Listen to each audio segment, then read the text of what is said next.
Praise the Lord. സ്നേഹമുള്ളവരെ, 1 പത്രോസ് 5:5 തിരുവചനം പറയുന്നു, ദൈവം അഹങ്കാരികളെ എതിർക്കുകയും വിനയമുള്ളവർക്ക് കൃപ നൽകുകയും ചെയ്യുന്നു.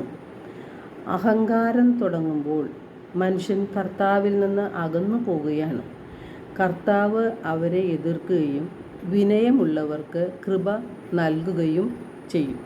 പണവും പ്രതാപവും അധികാരവും എല്ലാം മനുഷ്യനെ അഹങ്കാരത്തിലേക്ക് നയിച്ചേക്കാം. ദൈവം ആരെയാണ് കടാക്ഷിക്കുന്നത്? ഏശയ്യ 66:2 തിരുവചനം പറയുന്നുണ്ട്, ആത്മാവിൽ എളിമയും അനുതാപവും ഉണ്ടായിരിക്കുകയും എൻ്റെ വചനങ്ങൾ ശ്രവിക്കുമ്പോൾ വിറയ്ക്കുകയും ചെയ്യുന്നവനെയാണ് ഞാൻ കടാക്ഷിക്കുക.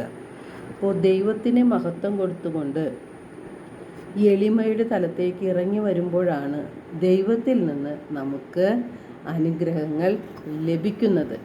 2 പത്രോസ് 2:4 പാപം ചെയ്ത ദൂതന്മാരെ ദൈവം വെറുതെ വിട്ടില്ല.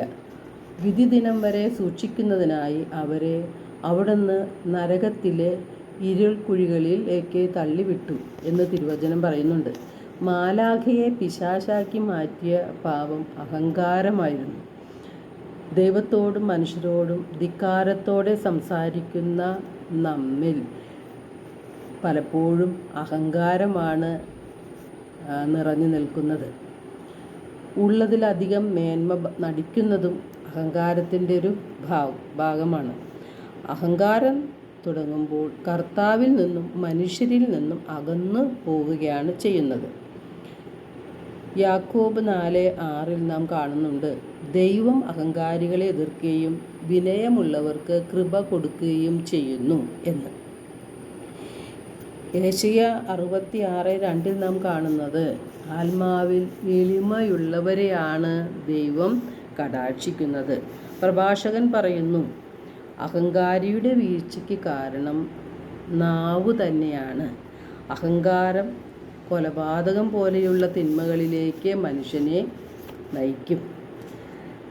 അഹങ്കാരം നാശത്തിൻ്റെ മുന്നോടിയാണ്, അഹന്ത അധഃപതനത്തിൻ്റെയും.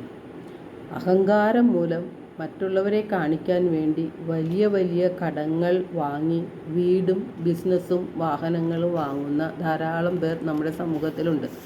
എന്നാൽ അവസാനം കെണിയിൽ വീണ എലിയെപ്പോലെ മാറുകയും ചെയ്യും. നാം എപ്പോഴും ദൈവത്തിൽ ആശ്രയിച്ചുകൊണ്ട് അഹങ്കാരമില്ലാതെ എളിമയുടെ തലത്തിലേക്ക് ഇറങ്ങി വരികയാണ് വേണ്ടത്. അഹങ്കാരം നമുക്ക് എങ്ങനെ നിയന്ത്രിക്കാൻ സാധിക്കും? അത് നാം അറിഞ്ഞിരിക്കണം. മനുഷ്യനുള്ളതെല്ലാം ദൈവത്തിൻ്റെ ദാനമാണ് എന്ന് അംഗീകരിക്കുന്നവർക്ക് അഹങ്കാരം മാറ്റിയെടുക്കാൻ കഴിയും. പൊടിയും ചാരവുമായ മനുഷ്യന് അഹങ്കരിക്കാൻ എന്തുണ്ട്? ജീവിച്ചിരിക്കെ തന്നെ അവൻ്റെ ശരീരം ജീർണിക്കുന്നു. പ്രഭാഷകൻ 10:17-18 തിരുവചനങ്ങൾ വ്യക്തമാക്കുകയാണ്. വിശുദ്ധ പൗലോസ്ലീഹ ചോദിക്കുന്നു, നിനക്കെന്ത് പ്രത്യേക മേന്മയാണ് ഉള്ളത്? എല്ലാം ദാനമായിരിക്കെ ദാനമല്ല എന്ന മട്ടിൽ നീ എന്തിന് അഹങ്കരിക്കുന്നു?